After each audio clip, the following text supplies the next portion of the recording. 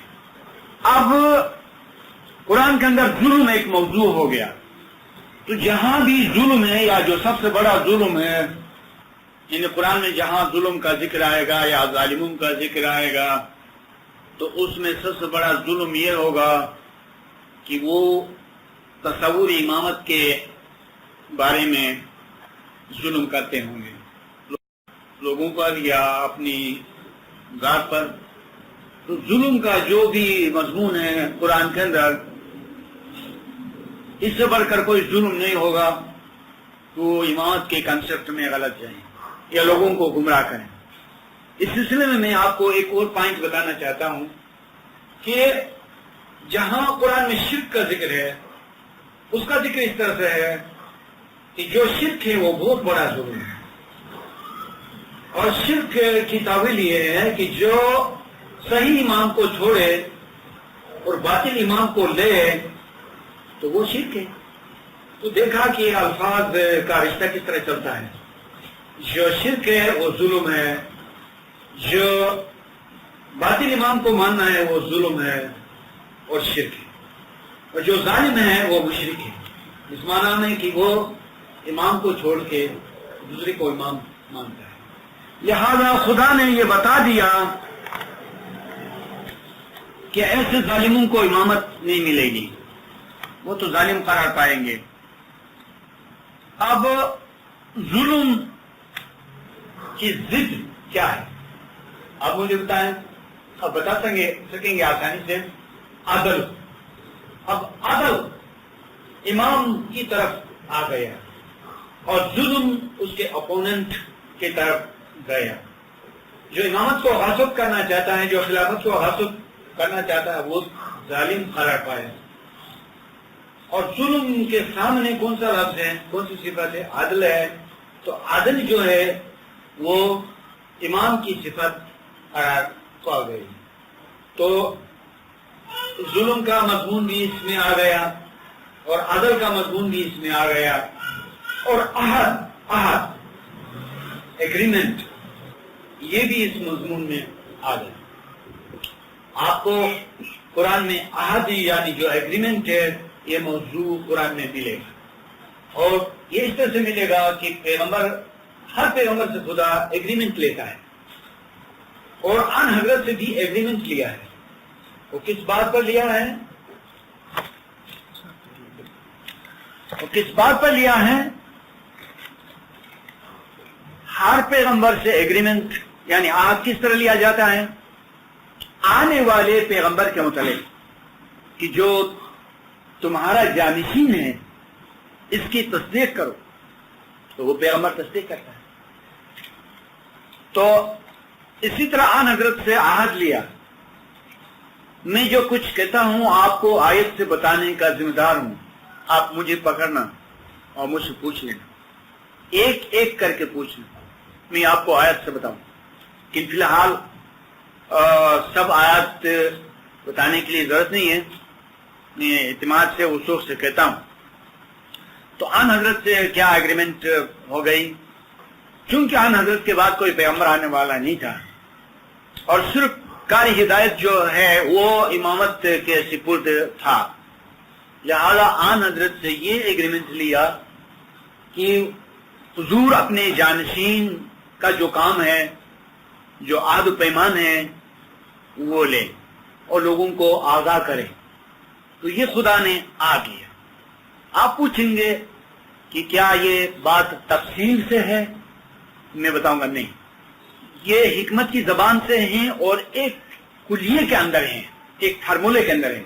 آپ پوچھیں گے کہ وہ فارمولہ کیا ہے جس میں آن حضرت کے اس عہد کے بارے میں ذکر ہے. تو میں آپ کو بتاؤں گا ایک آیت ہے کہ اس میں خدا نے فرمایا ہے کہ تمام پیغمبروں سے خدا نے عہد لیا اس بات پر عہد لیا کہ وہ اپنے جانشین کا اہتمام اور انتظام کریں. وغیرہ ایسی 2-3 آیتیں ہیں. میں ان کو الگ الگ آپ کے سامنے پڑھ کر سنا. تو یہ عہد جو ہے یہ بھی اس موضوع میں آ گیا اور ظلم کا موضوع بھی آ گیا. ظلم کا موضوع نیگیٹیولی آ گیا اور عدل کا جو موضوع ہے وہ پازیٹیولی آ گیا. پھر ابتلا یعنی امتحان بھی آ گیا اور ابراہیم بھی امامت کے موضوع میں ابراہیم بھی آ گیا چونکہ وہ یعنی اسوہ ہے نمونہ ہے امامت کا. اس پر آ کر کھلم کھلا امامت کا ذکر ہوا ہے. ابراہیم وہ ہستی ہے جو امامت کا نمونہ ہے اور وہ امامت کے ڈیمانسٹریشن کو قرآن کے اندر پیش کرتا ہے اور اپنی اولاد کے بارے میں بھی وہ پوچھتا ہے. لہذا ابراہیم اس سلسلے میں ایک بہت بڑا زبردست نمونہ ہے مثال ہے. لہذا امامت کے موضوع میں ابراہیم بھی ہے. پھر رب کا موضوع ہے یہ بھی اس میں ہے اور کلمات ہے جو بول کی جگہ پر ہے اور اسم اعظم کی جگہ پر ہے اور پھر تمام ہے اور اس کے بعد جائل کا لفظ ہے امامت میں اور ناس کا ذکر ہوا. امام خود بخود اس موضوع میں ہے اور ذریت جو ہے یہ بھی امامت کے موضوع میں ہے اور ینالو اور نائل فائز ہو جانا یہ بھی موضوع ہے. اور اسی طرح یہ آیت جو ہے مختصراً ختم ہو جاتی ہے. اب ہم امامت سے متعلق ایک اور آیت کو پیش کرتے ہیں جس میں امر کا ذکر ہے. خداوند عالم نے ارشاد فرمایا اور ہم نے ان کو امام بنایا جو کہ وہ ہدایت کرتے ہیں ہمارے امر کے ذریعے سے. تو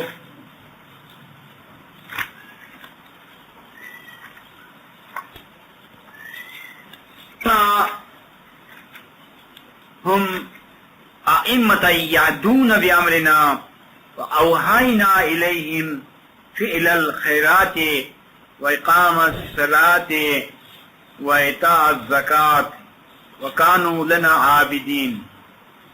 اس میں اتنے موضوعات سے بحث ہوئی اور خدا نے ان کو اماموں کو امام بنایا اور وہ ہدایت کرتے تھے اور ہدایت کرتے ہیں خدا کے امر سے.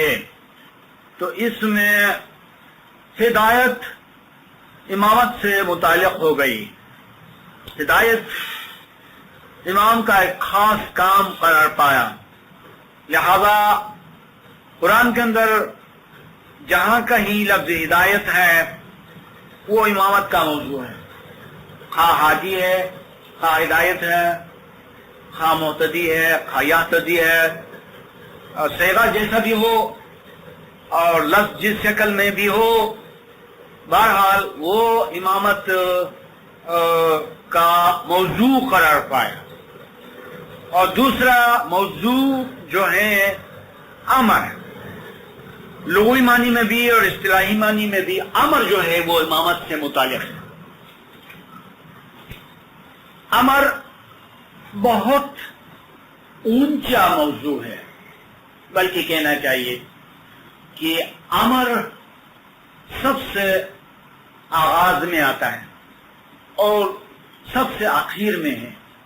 جیسا کہ ہم آپ سب مانتے ہیں کہ خداوند عالم نے امر سے اس کائنات کو وجود دیا، ایگزسٹنس میں لایا، اور اس کا امر کن تھا، ہو جا، تو یہ کائنات ہو گئی. اور ہمیشہ وہ جس چیز کو وجود دینا چاہتا ہے وہ فرماتا ہے کن، ہو جا، تو وہ چیز ہو جاتی ہے. یہ امر ہے، اس کو امر کہا جاتا ہے. امر کا مطلب فرمان، امر کے معنی حکم، اور امر کے معنی عالمی امر. وہ کیا عالمی امر کیا ہے؟ عالمی خلق، یہ دنیا جس میں جسمانی طور پر ہم ہیں، اور عالمی امر وہ دنیا جو ہماری روح کا وہ سر ہے، جس میں جسم نہیں ہے، وہاں پر روح ہی روح ہے، اور ہر چیز روحانی شکل میں. جس طرح عام زبان میں ہم کہتے ہیں دو جہان، ایک یہ جہان جو مادیت کی دنیا ہے، ایک وہ جہان جو روحانیت کا عالم ہے، اس کو امر کہا جاتا ہے. تو وہ عالم امر پورے کا پورا امامت کے موضوع سے کنسرن ہو گیا.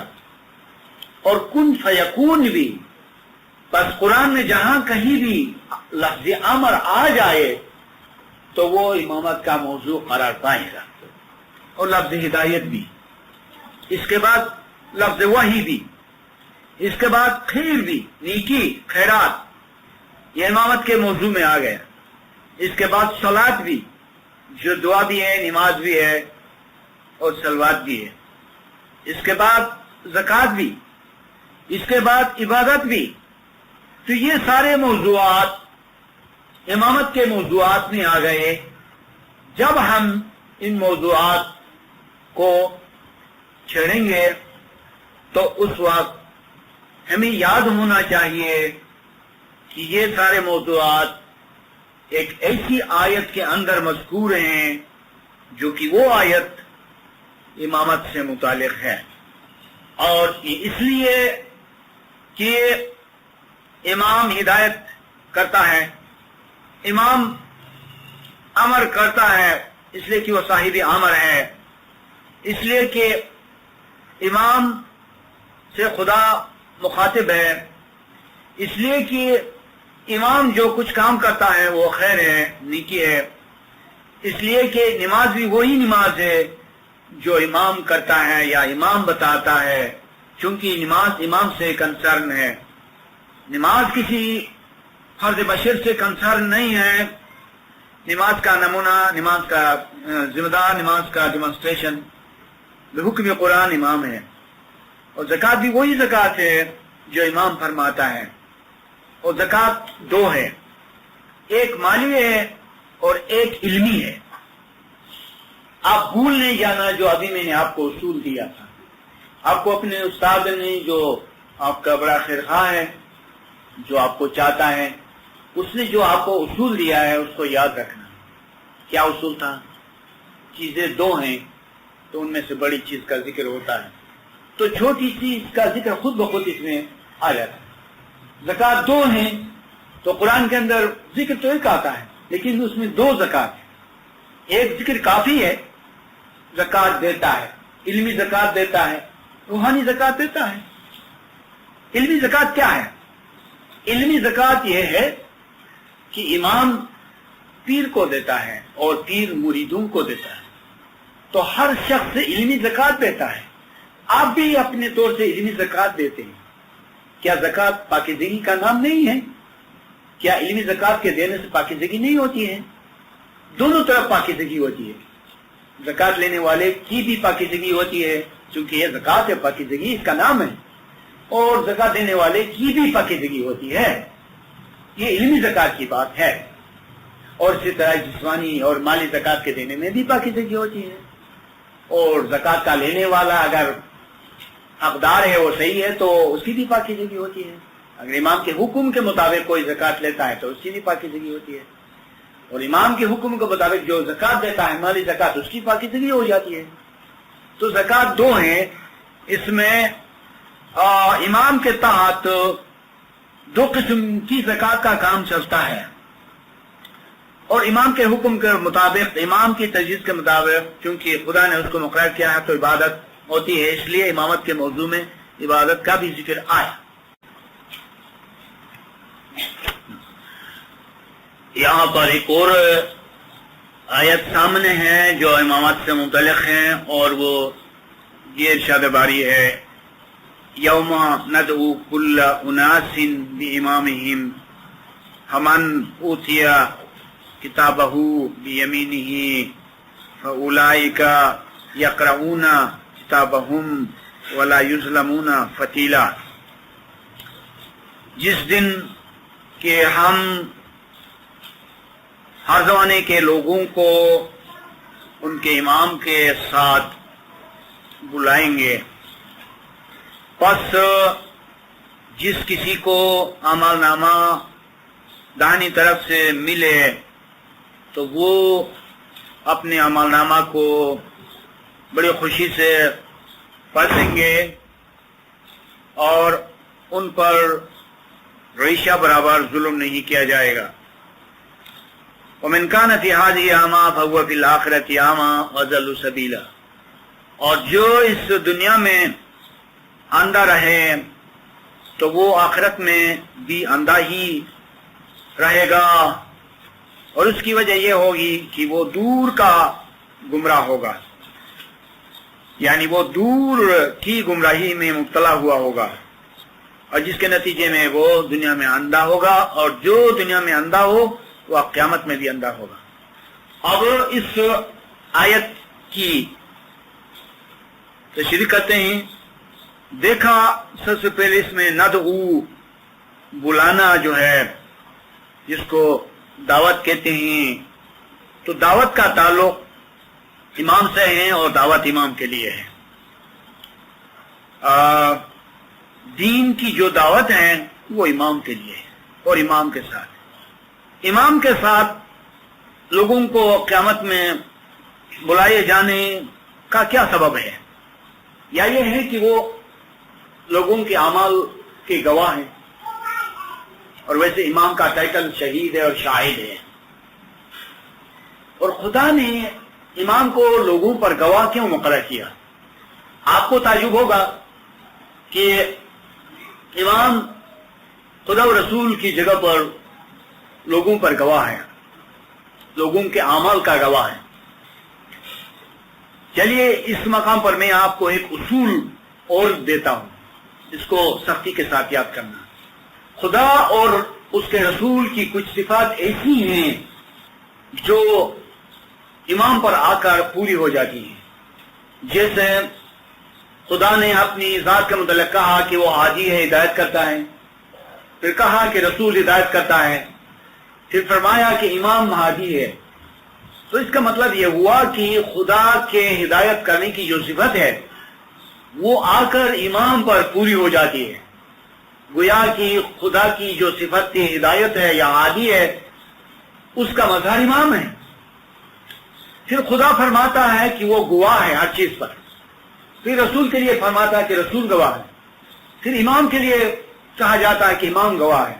تو اس کا مطلب یہ ہوا کہ خدا و رسول کے گواہ ہونے کی جو صفت ہے وہ آ کر امام پر پوری ہو جاتی ہے. پھر خدا نے اپنے متعلق کہا کہ میں نور ہوں. پھر رسول کے بارے میں فرمایا کہ تو نور ہے. پھر رسول سے فرمایا کہ تو نور مقرر کر مومنین کے لیے. تو یہ امام کے نور کی بات ہو گئی آخر میں. اس کے یہ معنی ہے کہ خدا جہاں نور ہے وہ اس معنی میں نور ہے کہ اس کا رسول نور ہے، اور جہاں رسول نور ہے اس کا مطلب یہ ہے کہ امام نور ہے. تو امام پر آ کر خدا و رسول کے نور ہونے کی صفت پوری ہو جاتی ہے. بس وہ اصول جو میں آپ کو دینا چاہتا ہوں یہ ہے کہ کچھ نام خدا، رسول اور امام کے مشترک ہیں کہ وہ نام خدا کے لیے بھی ہیں، رسول کے لیے بھی ہے اور امام کے لیے بھی ہیں. ان میں سے ایک یہ کہ گواہ جو لفظ ہے نا جس کو شہید اور شاہد کہا جاتا ہے یہ مشترک نام ہے خدا، رسول اور امام ہے. لیکن خدا گواہ ہے تو خدا کا جو تصور ہے وہ انسان کی رسائی سے برتر ہے. رسول گواہ ہے لیکن رسول ایک محدود وقت میں تھے. امام گواہ ہے. یہ صحیح ہے کہ امام ہر زمانے میں دنیا ہے. تو اس لیے میں نے کہا تھا کہ خدا کی بعض صفات، رسول کی بعض صفات ایسی ہیں کہ امام پر آ کر پوری ہو جاتی ہے اور امام کے تھرو سے، امام کے توسط سے خدا و رسول کے یہ نام پورے ہو جاتے ہیں. اور یہی وجہ ہے کہ امام نے فرمایا کہ وہ خدا کے بزرگ نام ہیں.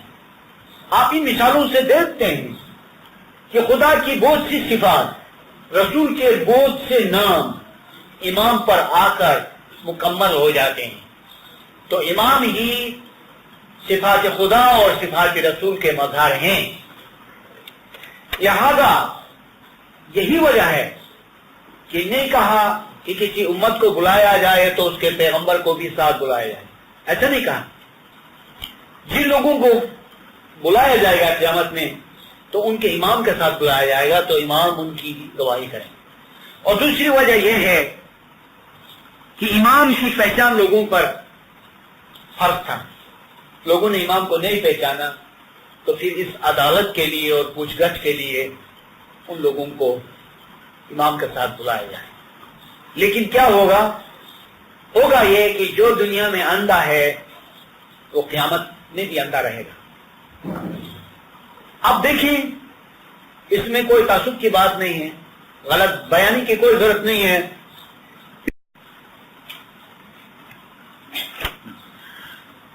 یہاں پر ایک اور آیت سامنے ہے جو امامت سے متعلق ہیں اور وہ یہ ارشاد باری ہے یوم ندعو کل اناس بامامہم فمن اوتی کتابہ بیمینہ فاولئک یقرؤون کتابہم ولا یظلمون فتیلا.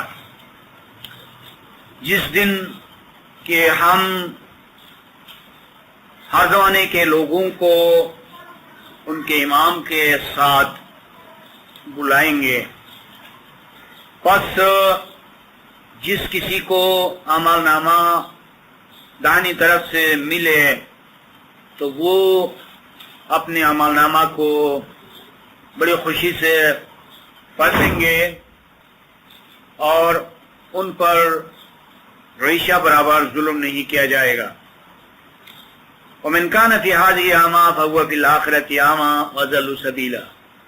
اور جو اس دنیا میں اندھا رہے تو وہ آخرت میں بھی اندھا ہی رہے گا، اور اس کی وجہ یہ ہوگی کہ وہ دور کا گمراہ ہوگا، یعنی وہ دور کی گمراہی میں مبتلا ہوا ہوگا، اور جس کے نتیجے میں وہ دنیا میں اندھا ہوگا، اور جو دنیا میں اندھا ہو وہ قیامت میں بھی اندھا ہوگا.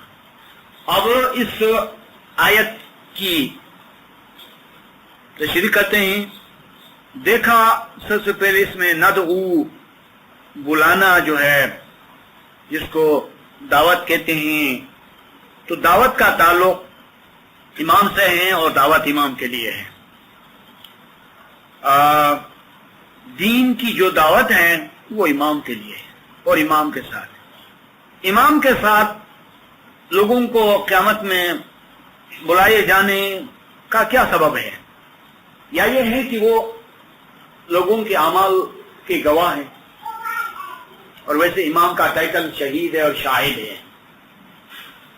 اور خدا نے امام کو لوگوں پر گواہ کیوں مقرر کیا؟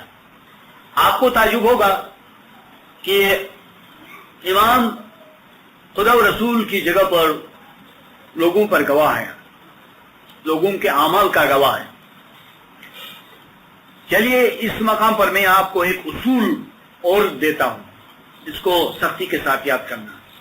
خدا اور اس کے رسول کی کچھ صفات ایسی ہیں جو امام پر آ کر پوری ہو جاتی ہیں، جیسے خدا نے اپنی ذات کے متعلق کہا کہ وہ ہادی ہے، ہدایت کرتا ہے، پھر کہا کہ رسول ہدایت کرتا ہے، پھر فرمایا کہ امام ہادی ہے۔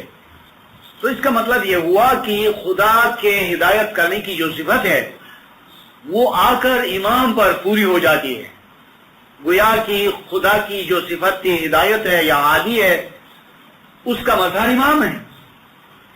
پھر خدا فرماتا ہے کہ وہ گواہ ہے ہر چیز پر، پھر رسول کے لیے فرماتا ہے کہ رسول گواہ ہے، پھر امام کے لیے کہا جاتا ہے کہ امام گواہ ہے۔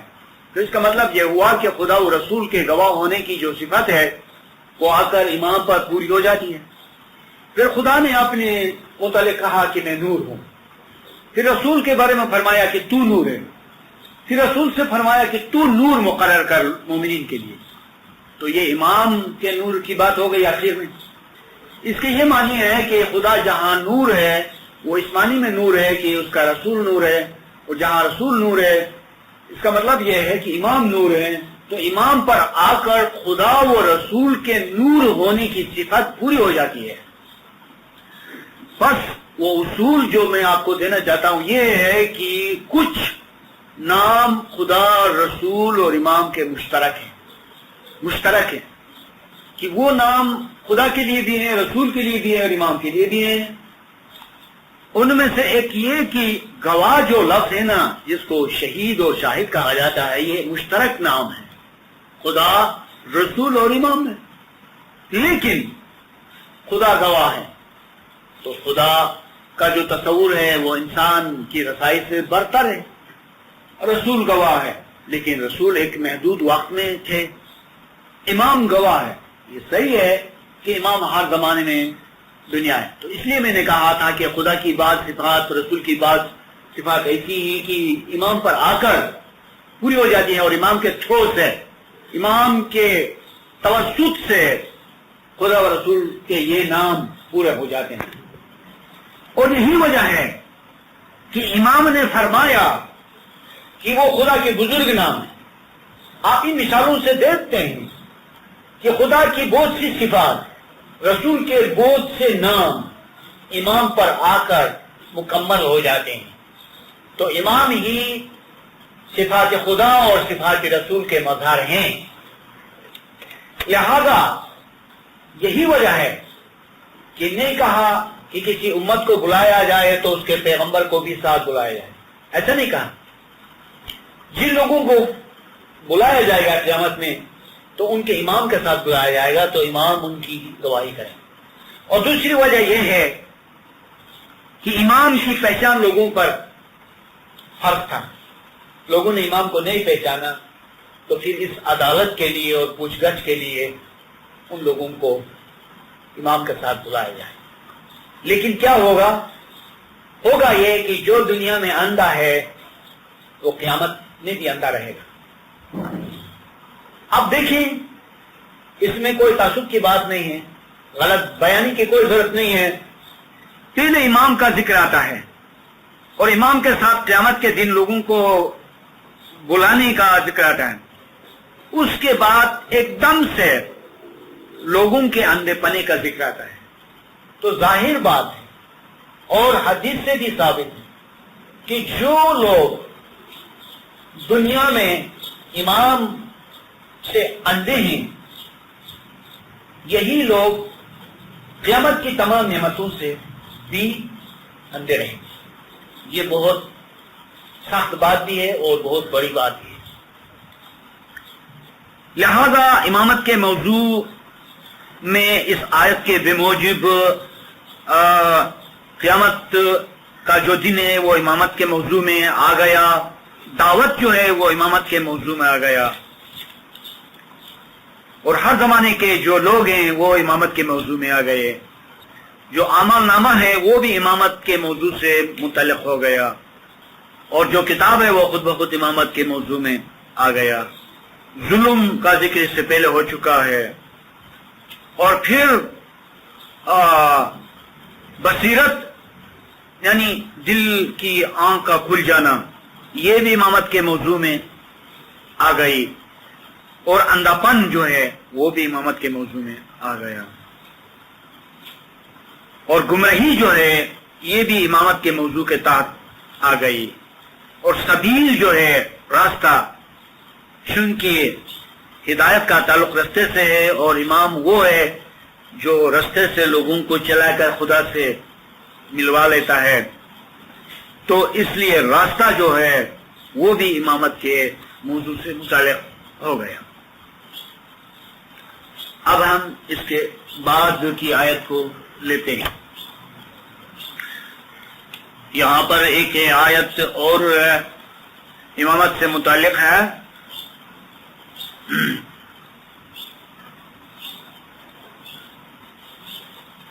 ومن قبله كتاب موسى إماما ورحمة وهذا كتاب مصدق لسانا عربيا لينذر الذين ظلموا وبشرى للمحسنين.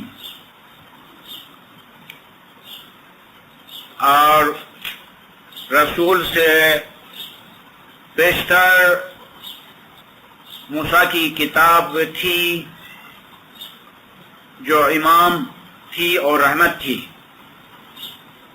آپ کو اسماعیلی تعلیمات کے بموجب یہ جاننا چاہیے کہ کتابی موسیٰ سے مراد حضرت ہارون علیہ السلام ہیں اور وہی امام تھے. لہذا قرآن میں جہاں کہیں بھی لفظ کتاب آتا ہے تو اس کی تعویل امام ہوتا ہے. اور کتابی موسیٰ کا مطلب ہارون ہے، جو ہارون امام تھے اور رحمت تھے. وَهَذَا کتاب، اور یہ کتاب یعنی یہ امام جو محمد کے زمانے کی کتاب ہے. یہ لازمی بات ہے کہ اگر زمانہ موسیٰ میں کتاب امام تھے تو زمانہ محمد صلی اللہ علیہ وآلہ وسلم میں بھی کتاب امام ہوں گے. لہذا ھذا کتاب سے مراد یہ امام، میں تعویل کی زبان میں بات کرتا ہوں. مصدق یہ تصدیق کرنے والی کتاب ہے، جو کتاب ناطق ہے، جو بولنے والی کتاب ہے. یعنی امام کس چیز کی تصدیق؟ ہر چیز کی تصدیق. اور تصدیق کس کو کہتے ہیں؟ کنفرمیشن. تعویل کے جاننے سے اور تعویل کے بتانے سے تصدیق ہوتی ہے. آن حضرت کی نبوت اور ان کی تنزیل وحی کی جو تصدیق امام کرتے تھے وہ تصدیق تھی، اور اگلی کتابوں کی بھی تصدیق. مثلا ماشاءاللہ آپ اگر روحانیت میں جاتے ہیں اور وحی کی کیفیت کو دیکھتے ہیں، اس کے بعد شناخت نہیں ہوتی ہے، تو پھر یہ آپ سے تصدیق ہے. کس چیز کی تصدیق؟ وحی کی تصدیق. کن کی وحی کی تصدیق؟ آن حضرت کی وحی کی تصدیق، اور تمام پیغمبروں کی وحی کی تصدیق، اور آسمانی کتابوں کی تصدیق. تصدیق مطلب یعنی کہ دیکھتے ہوئے، جانتے ہوئے اور سمجھتے ہوئے قائل ہو جانا اس کی حقیقت کو سمجھنا، اقرار کرنا، اس سے بڑھ کر اور کیا اقرار ہو کہ آپ اس کی روح تک جاتے ہیں. آپ کا اور ہمارا یہ کرنا تو بہت مشکل بات ہے. کہ یہ ایک مثال تھی تو مولا علی نے تصدیق کی، عملاً اور پریکٹیکلی تصدیق کی کہ وحی کس طرح نازل ہوتی ہے. اس نے جان لیا کہ آن حضرت پر وحی کا نزول برحق ہے. اس کی حکمت کو سمجھنے کے بعد تو مصدق، کتاب تو تصدیق نہیں کرتی ہے نا، امام تصدیق کرتے ہیں نا. کتاب اپنی تعویل کر کے اور آن حضرت کی وحی کو ایکسپلین کر کے تصدیق نہیں کر سکتی ہے.